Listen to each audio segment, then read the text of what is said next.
সুপ্রিয় শিক্ষার্থী, কেমন আছো সবাই? আশা করি ভালো আছো, সুস্থ আছো। তোমাদের প্রশ্ন বিশ্লেষণ ক্লাস শেষ এবং এখন আমরা টপিক ভিত্তিক ক্লাসের দিকে যাচ্ছি। আর তোমাদের টপিক ভিত্তিক ক্লাস কিন্তু শুরু হচ্ছে সাধারণ জ্ঞান ক্লাসের মধ্য দিয়ে। সাধারণ জ্ঞান ক্লাসে একদম প্রথমে আমরা কি পড়ব? সাধারণ জ্ঞান তো একটা বিশাল সাগর, সেখানে ঢুকতে গেলে আমাদেরকে উপসাগর দিয়ে ঢুকতে হবে, তাই না? আর সাধারণ জ্ঞানের এই বেসিক বিষয়টা, মানে যেদিক দিয়ে আমরা সাধারণ জ্ঞানের মূল বোঝাপড়ায় প্রবেশ করব, সেই চ্যানেলটার নামই হচ্ছে মানচিত্র। মানচিত্র না বুঝতে পারলে কিন্তু সাধারণ জ্ঞান বোঝাটা খুব টাফ হয়ে যায়। পৃথিবীর কোথায় কি ঘটছে, কেন ঘটছে, এই ব্যাপারগুলোকেই ভূ রাজনীতি বলে।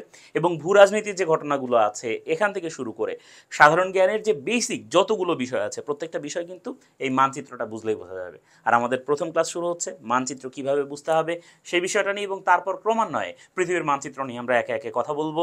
ক্লাসে তোমাদের সাথে সাক্ষাৎ হবে, পেছনের মানচিত্র থেকে আমরা বিস্তারিত জানবো এবং আশা করি প্রাণবন্ত উপস্থিতিতে আমাদের ক্লাসগুলো হবে। দেখা হচ্ছে ক্লাসে।